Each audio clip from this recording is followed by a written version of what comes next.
A very good morning, dear students.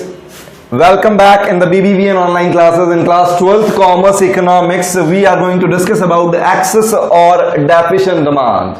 In the last video, we have discussed about the types of unemployment. It was necessary to understand that the equilibrium may struck at the full employment level or underemployment level. What were the situations? In case of full employment equilibrium, there will not be any kind of idle capacity remain with the country. All the available resources are fully and efficiently utilized.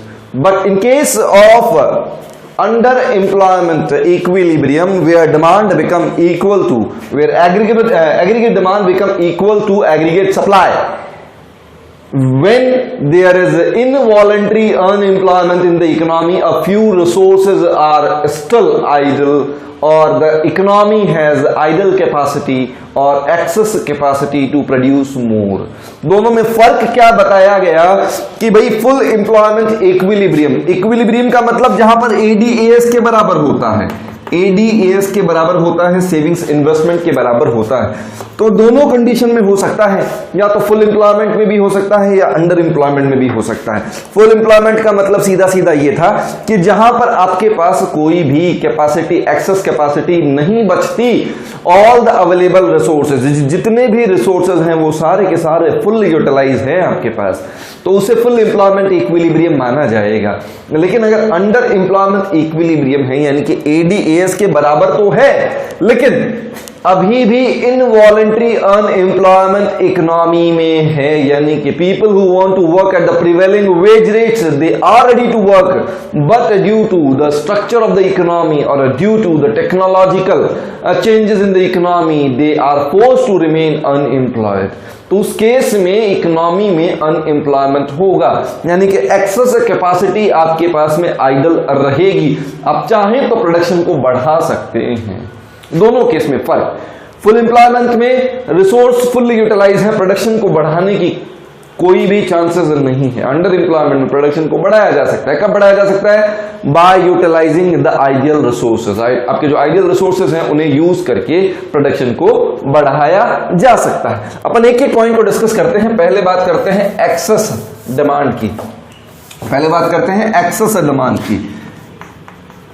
Problem of excess demand. Excess demand का सीधा सीधा मतलब होता है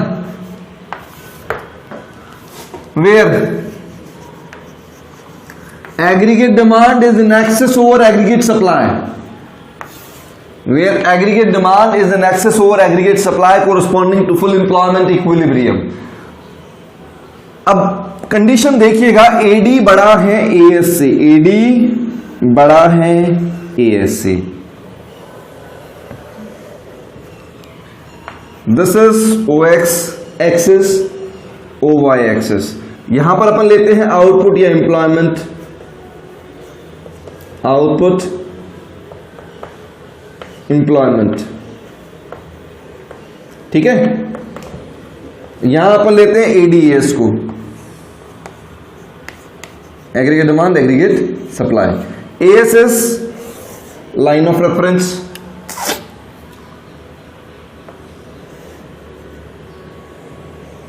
ये आपका as है, line of reference है, ठीक है, एएस या फिर वाई। एडी के बारे में अगर बात करें तो एडी, ये आपका एडी है, this one is AD, aggregate demand. अब एक चीज देखिएगा, इक्विलिब्रियम कहां स्ट्रक होता है, दिस वन इज इक्विलिब्रियम। एक बार के लिए मानिएगा, this one is under employment equilibrium, under employment equilibrium. Under employment equilibrium का मतलब क्या हो गया? सीधा सीधा a few resources are unutilised और अंडर यूटिलाइज्ड, ये मतलब हो गया सीधा सीधा। अब अपन कहते हैं कि when there is a rise in the AD, अगर एडी बढ़ जाए, एग्रीगेट डिमांड बढ़ जाए, तो एग्रीगेट डिमांड बढ़ते ही एडी ऊपर शिफ्ट कर जाएगा। मान लेते हैं कि ये एडी ऊपर शिफ्ट कर गया आपका, ये एडी आपका ऊपर शिफ्ट कर जाता है। This one is AD 1। जब एडी ऊपर शिफ्ट करता है तो उस कंडीशन को देखिएगा, पहले इस कंडीशन को समझिएगा। When aggregate demand is in excess over aggregate supply, जहां पर मांग ज्यादा है, इकोनॉमी में जो वस्तुएं बनाई गई हैं, जो सेवाएं दी जाती हैं, उसमें उनके उत्पादन से कहीं ज्यादा उनकी मांग है, डिमांड कहीं ज्यादा है उनके प्रोडक्शन से, तो उस केस में क्या होगा, there will be inflationary gap. यहां पर क्या होना है, पहले ये आपका आउटपुट लेवल हुआ करता था, प्रोडक्शन अगर आपके पास में कम है, मांग ज्यादा है, डिमांड ज्यादा है, तो मार्केट में उसका इफेक्ट क्या आएगा, इन्फ्लेशनरी गैप आएगा। क्या आएगा, इन्फ्लेशनरी गैप, यानी कि ये जो गैप आपको दिखाई देता है, the vertical difference in between the current AD and the new AD will be the inflationary gap. ये क्या है, इन्फ्लेशनरी गैप। ठीक है, अब अपन कहते हैं इन्फ्लेशनरी गैप कैसे है। जनरली अपन कहें कि यहां पर अगर मेरे पास में प्रोडक्शन है लिमिटेड और डिमांड है उसकी जरूरत से ज्यादा, यहां एग्रीगेट सप्लाई, यहां एग्रीगेट डिमांड, तो क्या आप उसे सेम प्राइसिंग लेवल पर मार्केट में बेचेंगे? नहीं ना। यानी कि वहां पर प्राइसेस इन्फ्लेट होने की कोशिश करेंगी। यहां पर जो प्रोड्यूसर्स हैं वो अपने प्रॉफिट मार्जिन को बढ़ाने के बारे में सोचेंगे। When there is excess demand in the market, producer will think to produce more. To produce more, they will have to hire more factors of production from society. Do you think these factors of production will come without any cost? नहीं ना। यानी कि producers will have to pay factor payment to the society. These factor payments are the factor income of the society. As a result, the AD will arise as well as AS will arise. Both will arise. इस case में क्या होगा, AD भी बढ़ेगा और AS भी बढ़ेगा। दोबारा समझिएगा, मार्केट में डिमांड ज्यादा है, सप्लाई कम है। मैं एक दुकान लेकर के बैठा हूं, मेरे पास बेचने के लिए 10,000 रुपए का सामान है, मार्केट में 30,000 रुपए तक की डिमांड आ जाती है। अब पहली चीज तो मैं क्या करूंगा, उस एक्सेस डिमांड के प्रेशर को हैंडल करने के लिए अपने प्रॉफिट मार्जिन को बढ़ाऊंगा। अपने प्रॉफिट मार्जिन को बढ़ा करके क्या करूंगा, उस सामान को बेचूंगा, और साथ साथ में उस अनफुलफिल्ड डिमांड को फुलफिल करने के लिए मैं प्रोडक्शन और करवाना चाहूंगा। यानी कि there will be a rise in the production, there will be a rise in the production. ये राइज तब होता है जब अंडर एम्प्लॉयमेंट इक्विलिब्रियम है, because in this case a number of resources are either unutilized or underutilized. अगर fully utilized होते तो production बढ़ा ही नहीं सकते, है ना। अंडर यूटिलाइज या अनयूटिलाइज होने की वजह से अपन क्या कर सकते हैं, वो जो आइडल कैपेसिटी हमारे पास पड़ी है उसे काम में ले सकते हैं। तो अपन क्या करें, हमने उसका प्रोडक्शन और बढ़ाया, तो प्रोडक्शन और बढ़ाने के लिए हमें रिसोर्स तो चाहिएगा ना, रॉ मटेरियल तो चाहिएगा, एम्प्लॉयमेंट के लिए लेबर तो चाहिएगा। ये सब चीजें आएंगी कहां से, वापस सोसाइटी से ही आएंगी।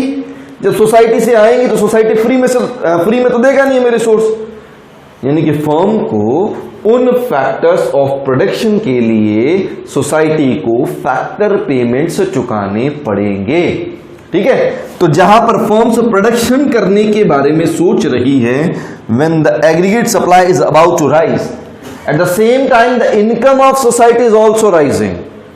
सोसाइटी की इनकम भी क्या हो रही है, बढ़ रही है, क्योंकि एम्प्लॉयमेंट बढ़ रहा है, आउटपुट बढ़ रहा है। जब एम्प्लॉयमेंट आउटपुट बढ़ रहा है तो लोगों की इनकम बढ़ने के साथ में when there is a rise in the income, the C or consumption expenditure will increase too. As a result, AD will rise too. AD भी क्या हो जाएगी आपकी, बढ़ जाएगी। And such a rise in AD and AS will go on till the equilibrium struck. जब तक कि इक्विलिब्रियम स्ट्रक नहीं हो जाता तब तक आपके पास में आपका प्रोडक्शन बढ़ता जाएगा। यानी कि ये इक्विलिब्रियम आपका राइटवर्ड शिफ्ट कर जाएगा, अपवर्ड शिफ्ट कर जाएगा। अब यहां पर दो चीजें काम की चीजें कि सर पहले तो ये एडी ऊपर क्यों गया।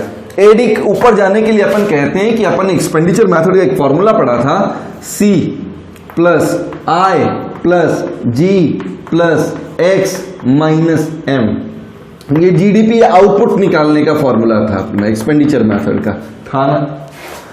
अपन कह दें कि अगर कंजम्पशन एक्सपेंडिचर इंक्रीज कर जाए, if there is a rise in consumption expenditure और इन्वेस्टमेंट और गवर्नमेंट एक्सपेंडिचर और एक्सपोर्ट्स और reduction in imports, reduction in imports. साथ साथ में यहां पर एक टैक्स का पॉइंट और लिख देता हूं, टी और लिख देता हूं, टैक्स। अगर टैक्स फॉल कर जाएगा तो personal disposable income, PDI, personal disposable income of society will rise. Personal disposable income will rise. अब अगर पर्सनल डिस्पोजेबल इनकम राइज करेगा तो अल्टीमेटली दोबारा कंजम्पशन एक्सपेंडिचर्स बढ़ जाएंगे। In this case when C I G X, C stand for private final consumption expenditure, I stand for investment expenditure, जिसको आप GDCF, gross domestic capital formation कहते हैं। G stand for government final consumption expenditure, X for exports, M for imports. ठीक है, तो import का तो कम होना और टैक्सेस का भी कम होना और बाकी सब चीजों का बढ़ जाना क्या करेगा, एडी को इंक्रीज करेगा। यानी कि कॉजेस क्या हो गए? अगर मैं आपसे पूछूं what are the causes behind the rise in the aggregate demand, rise in consumption expenditure, rise in investment expenditure, rise in government expenditure, rise in exports, fall in imports and fall in taxes. ठीक है, पहली बात तो causes. उसके बाद में effects के बारे में अगर बात करें, इसका इफेक्ट क्या आएगा, तो इफेक्ट दो चीजें समझिएगा। अगर केस अंडर एम्प्लॉयमेंट इक्विलिब्रियम है, अगर केस अंडर एम्प्लॉयमेंट इक्विलिब्रियम है तो दो कंडीशन समझिएगा। पहली कंडीशन ये, output and employment will increase, output and employment will increase. ठीक है, अब अपन कहते हैं कि जब तक आपके पास अंडर यूटिलाइज्ड रिसोर्सेज हैं, price rise will not take place, यानी कि जनरल प्राइसिंग लेवल पर इफेक्ट नहीं आएगा। एक चीज याद रखिएगा, the price, general price effect will not incur until or unless there is a under utility of resources or there are resources underutilized or unutilized। जब तक आपके पास में रिसोर्सेज अनयूटिलाइज या अंडर यूटिलाइज है तब तक आपके पास जनरल प्राइसिंग लेवल पर इफेक्ट नहीं आएगा। But once you reach at that level, लेकिन मान लीजिएगा अगर आपका ये जो इक्विलिब्रियम लेवल है, ये जो इक्विलिब्रियम है, अगर मैं इसे फुल एम्प्लॉयमेंट इक्विलिब्रियम मान लूं, फुल एम्प्लॉयमेंट इक्विलिब्रियम मान लूं इसको, उसके बाद में भी अगर आपका एडी राइज करता है, उसके बाद में भी अगर आपका एडी राइज करता है, एडी 2 पर चले जाते हैं आप, तो उस कंडीशन में देखिएगा you can not increase the production now. Why? Because we don't have the spare capacity to increase the production. All the resources are fully utilised, we don't have idle capacity और excess capacity. हमारे पास में नहीं है production बढ़ाने के लिए resources. जब रिसोर्सेज नहीं है तो यहां पर केवल और केवल क्या होगा, प्राइस ही बढ़ेगी। क्या होगा? केवल प्राइस बढ़ेगी, यानी कि इस केस में केवल प्राइस बढ़ेगी, आउटपुट नहीं बढ़ेगा। यहां पर मैं दो चीजें लिख देता हूं, in case of under employment, under employment equilibrium,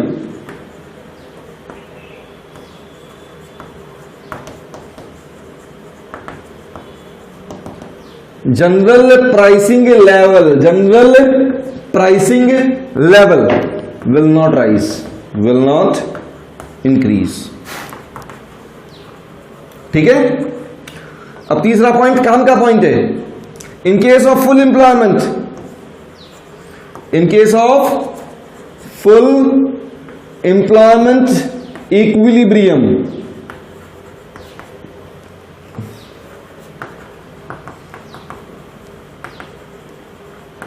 अब इस केस में आउटपुट तो इंक्रीज कर नहीं सकते, यानी कि इस केस में आउटपुट कांस्टेंट रहेगा, इसमें नहीं चेंज होगा।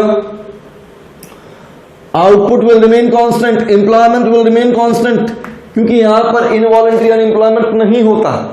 ठीक है, फुल एम्प्लॉयमेंट में इनवॉलंटरी अनएम्प्लॉयमेंट नहीं होता तो प्रोडक्शन नहीं बढ़ाया जा सकता। साहब इस चीज को ध्यान रखिएगा, आउटपुट नहीं बढ़ेगा, आउटपुट कांस्टेंट रहेगा। जब आउटपुट कांस्टेंट रहेगा प्रोडक्शन नहीं बढ़ा सकते, लेकिन फिर भी डिमांड ज्यादा है, तो इस केस में general pricing level, general pricing level will rise, बढ़ जाएगा। इस केस में जनरल प्राइसिंग लेवल बढ़ जाएगा। कब बढ़ जाएगा?